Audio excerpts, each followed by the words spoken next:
I'm constantly learning lessons from my garden. One of the things that I've been taught before, and I'm learning again, is sometimes huge overgrowth of things that I don't want, weeds, can feel overwhelming trying to get it all done.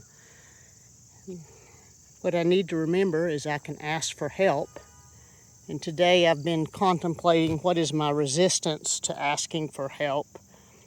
And I think that sometimes it's because of control, because I want things done a certain way. And other times is I don't think anybody will offer the help. So, lesson learned is it's okay to ask for help. And I have got some John coming over on Friday to help clear all of this. And yes, it's okay to pay for help too. More to come.